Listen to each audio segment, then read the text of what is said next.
O presidente Jair Bolsonaro acendeu o pavio de uma bomba que, se explodir, vai revelar muita coisa escondida a sete chaves. As consequências são imprevisíveis, tanto para um lado quanto para o outro. Esse é o nosso assunto de hoje.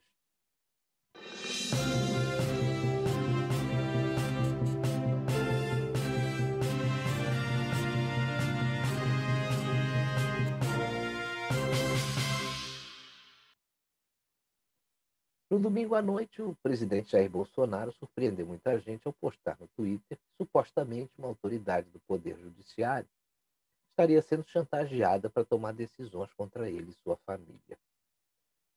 Ele falou também do método que supostamente estaria sendo usado num vídeo em que essa autoridade se relaciona com crianças adolescentes, pessoas do mesmo sexo ou traficantes. Bolsonaro disse: vamos supor que uma autoridade filmada numa cena com menores ou pessoas do mesmo sexo ou com traficantes, e esse alguém, Daniel, passe a fazer chantagem ameaçando divulgar esse vídeo. Logo depois, o presidente associou a prática com uma suposta estratégia cubana de chantagem. Ainda sem apontar outras pessoas além do Daniel, Bolsonaro disse que isso está sendo utilizado no Brasil e importado pela esquerda. Ele comentou que essa prática de chantagem cubana está na página 143 do livro escrito por Juan Reinaldo Sanches, chamado A Vida Secreta de Fidel. Parece, segundo ele, isso aí está sendo utilizado pela esquerda aqui no Brasil. O ponto que ele enfatizou é que certas autoridades tomam decisões absurdas para atender ao chantageador chamado Daniel. E disse mais: quando nada tem contra o seu alvo principal, vão para cima de filhos, parentes e amigos da pessoa. Vêm os inquéritos e acusações absurdas, depois quebram os sigilos, determinam buscas e apreensões e decretam prisões arbitrárias. Essas afirmações são muito graves e foram ditas pelo presidente da República. Eu, sinceramente, não acredito que ele blefaria sobre um assunto dessa gravidade. Isso pode trazer para ele consequências inimagináveis. Ele deve ter informações concretas e, pelo visto, mandou um recado para os interessados. Mas se a gente parar para pensar, a gente pode chegar a algumas conclusões. A primeira é que o Daniel era o codinome que o José Dirceu usava na época da luta armada. Isso aí todo mundo sabe. Em 67, Dirceu já era conhecido por esse nome quando presidiu a União Estadual dos Estudantes em São Paulo. Nessa época, ele se firmou como líder do movimento estudantil paulista contra o regime militar.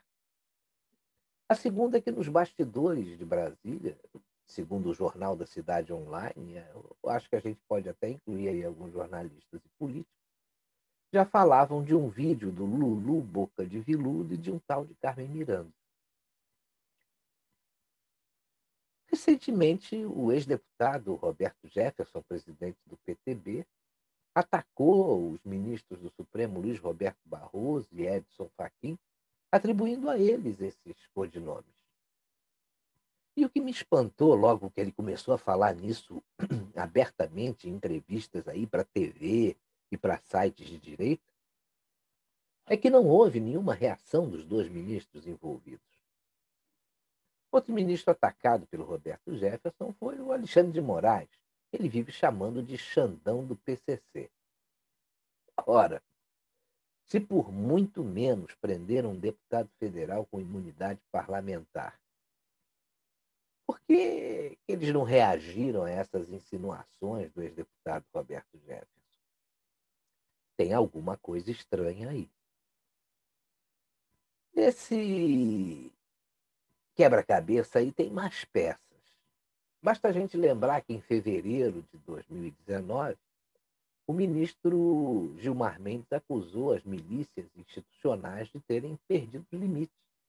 Ele declarou na época que havia um ministro do STF sendo chantageado por uma das grandes operações investigativas em curso no país, provavelmente se dirigindo à Operação Lava Jato.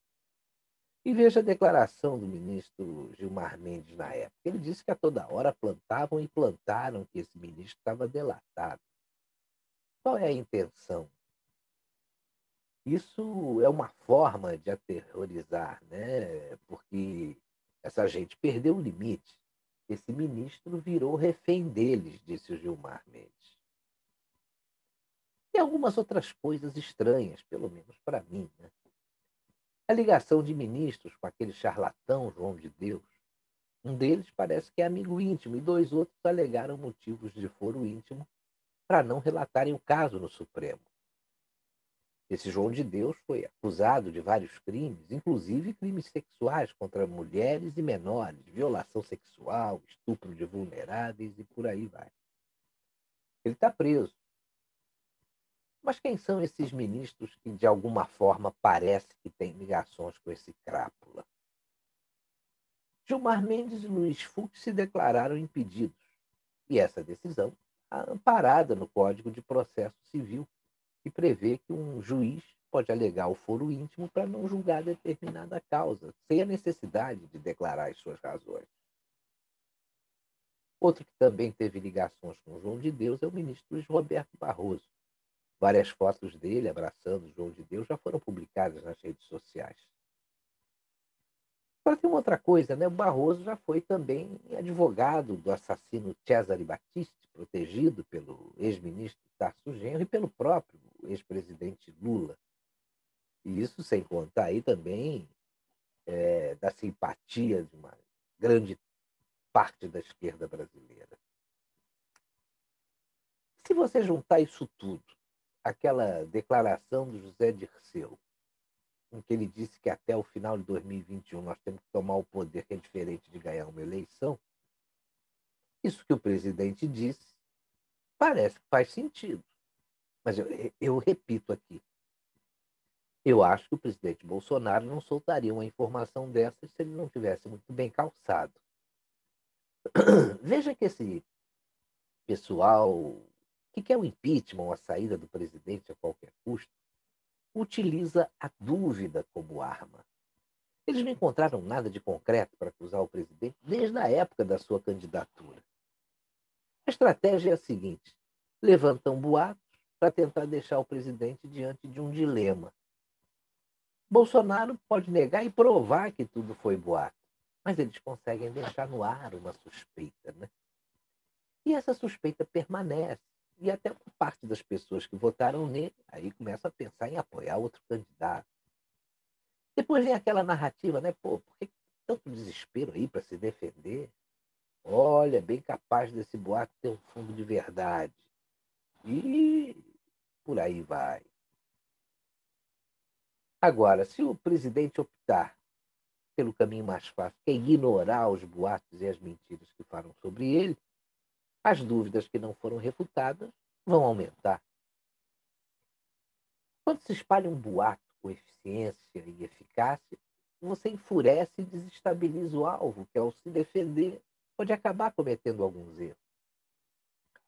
Outra estratégia muito utilizada por esse pessoal é tentar desqualificar e ridicularizar o adversário. Essas são as armas daqueles que não têm nenhuma reputação a preservar, né? Só tem mesmo reputação de fachada. Gostam de usar para manter os privilégios que esse presidente está conseguindo eliminar.